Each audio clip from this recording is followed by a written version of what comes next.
Hello world, I'm Conrad Frown playing Dawn of War Unification Mod, but I'm coming at you with a guide for a kind of unique but pretty cool build for Thousand Suns. This is a kind of cultists into demons build that I've been developing. I have used this successfully in PvP. It kind of breaks a few rules of how you normally play early game Thousand Suns, but it works. It's really interesting, and I'm super excited to share it with you. I paused. So the first thing we're going to do is we are going to drop a Demon Gate, and then we're going to build Cultist, Thrall, Cultist. You only go 2 Thralls in this build, which normally is really stupid because you want triple Cultists, or I mean triple Thrall Wizards because they're really cheap, really good capping. It just gives you a massive advantage. But with how tight the eco is, and we're going to partially make it up with the Cultists, you only go for a single extra Thrall. Alright, so let's run it. That, and then we're also going to grabbing the Sorcerer Lord. We're going to send our first Cultist squad to cap. Now, the point of this build is that normally... we also need a gen. Normally, when you play Thousand Suns, there are 3 main avenues that you can run your early game on. Rubric Reigns, which is you open, Warp Gate, get your Rubrics. You can open Demon Gate to go for Screamers. Or you can spam Cultists, which is a pretty niche build, but it is there. You don't normally mix them a whole lot, except maybe like a single Cultist later on to just add on. But in this build we do. And I'll explain how that works. So what you do is you have the 2 Cultists, and it's time so that right when these guys finish capping, they're both ready to go and read over. Like that. And so what happens here is that these cultists approach the enemy incredibly early when they should be capping. And so you can really disturb the enemy's early game. And that's what we use these cultists for. You're supposed to be heading over here. Alright, we will have to wait a little bit for the demons. Alright, see, they haven't even gotten this point yet. So you want to attack them. Well, they should be... Alright, they have claimed that point. Also, we're fighting Chaos Marines. So you can decap this point, shoot the cultists. We may lose a member or 2, but that's fine. They're cheap. There we go. Look at that. So decap the one. We're going to force them... We're going to try and force them away from this point. And now we have... It's on the way. So now, we can't win with just 2 squads of cultists. This isn't a cultist spam build. But, we disrupted their early game. They would normally be getting a thing. And they won't now because of us. And we're going to decap this point too. If we can. And now we follow up with double Screamers. We do have to delay the Dark Library a bit. We do. That is a downside of this build. But, as you can see, we did get the decap. That is good. We are now dealing with some Rubric Marines. Chaos Marines.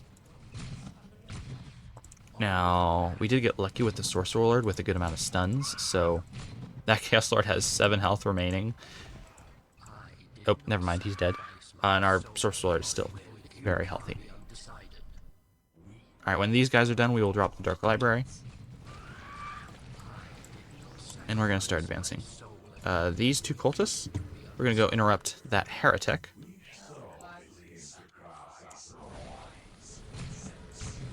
If we can. Keep the Sorcerer Lord hitting our enemies. And just like this.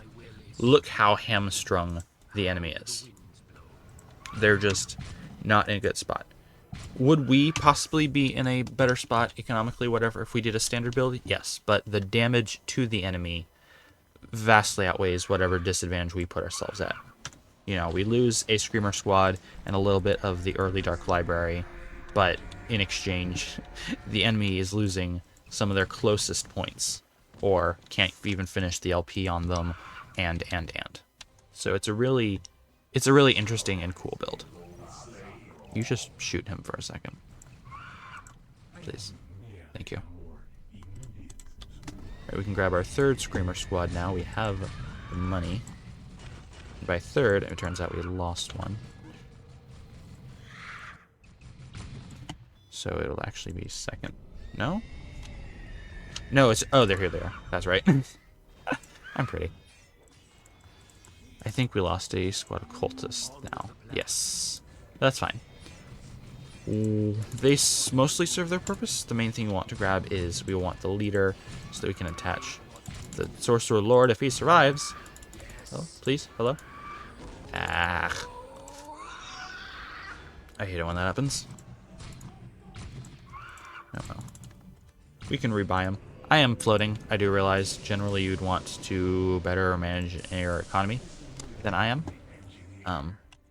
I do have a critical case of skill issue, and it is terminal.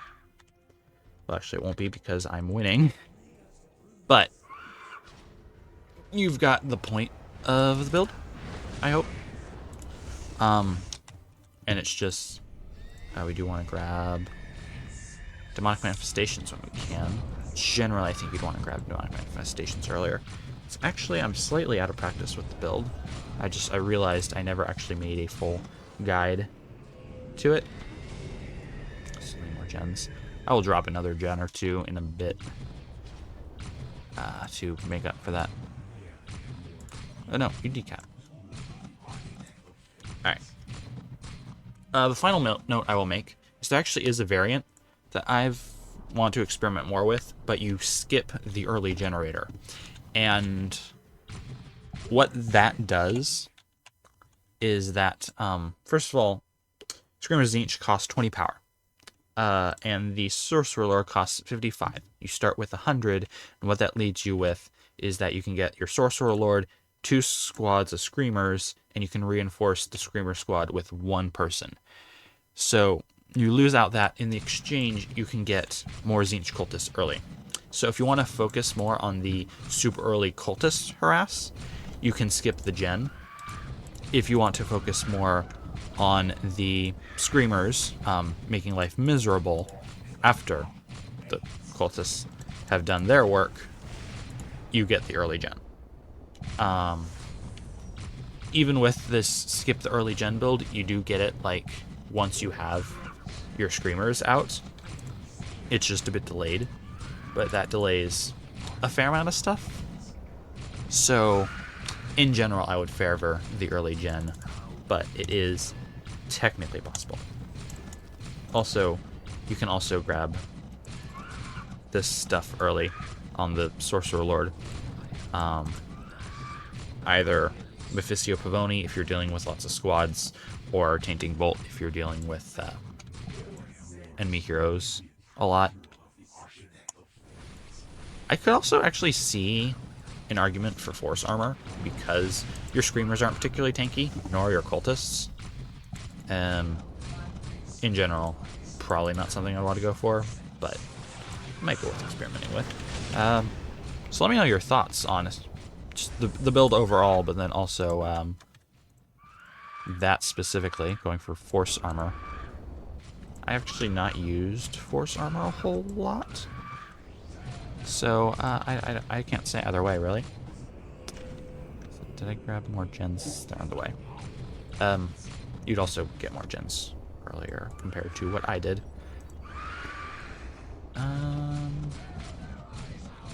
So that you can get a more timely tier 2. They've been on the ropes this whole time, so I've been playing it very casually, just so I can kind of talk about the build and what's going on. If I was tryharding, I'd be a lot more efficient. Actually, I could probably do a video where I just don't talk and just show it off, so let me know if that's something you want to see. More Connor Bread shuts up and actually plays the game instead of talking. Yeah, they're not worth the spell. But anyway, I mean, the enemy seems pretty dang dead, so, I forgot demonic manifestations. It's always a thing that when I talk a lot, I forget how to play this game. And I never set my hotkey for that. This is fine. This is fine. Kill the worker, please. You decap. What are you doing? You're still chilling. I'm way floating, so I'm just gonna spam gens. We're gonna let this desecrated stronghold die, because chaos isn't so strong. Oh no, some cultists. Anyway. Alright. You all keep punching. You cast. And get away from those raptors. They are not good for your health. Let the cultists whittle them down. Yeah, there you go. Screamers want to fight them, I'm fine with that. Tier 2 is almost done. Tier 2 is done. So I will grab the demon upgrades. You can go for horrors for your anti-vehicle and building. Get the enemy's dead. Horrors, I'm not a huge fan of horrors. I see why people like them. They're cheap and have a lot of damage, but the fact that they're slow, short-ranged, and squishy, I find makes it fairly difficult to keep them alive. So it's like, I don't want to invest in that if they're just going to die. Like, I get that they're cheap, but like cultists, you can run away and they have okay-ish range. Horrors don't. It's honestly the same thing with Flamers of Tzeentch. They're too short-ranged, usually. But that is more a personal preference. You can go for a vehicle forge and a cult forge, sorry. And get, like, Hellblades. I have a personal fondness for. Just whatever, a good follow-up. This is a very heavy tier 1 build, so the follow-up is, I think, a little bit less important. You still, obviously, you still want to have a plan. Don't get me wrong. But Chosen, actually, also fairly good, because if you're taking a lot of losses on the Screamers, I remember I was doing a game of this build with against Grey Knights, which may sound bad, but hear me out. Rubrics are going to get tied up. Pure cultists are going to get ripped up. But if I can... the early game is harder to disrupt because Brother Champions are fairly tanky. You get the units early, and the builders are vehicle armor. But you can disrupt it a little bit. And then Screamers, while they're at a disadvantage for demon armor, they can still sort of fight against the Grey Knights, especially if you have the support of the Tzeentch Cultists and Sorcerer Lord. So, it's certainly a rough matchup there, but I made it work, actually.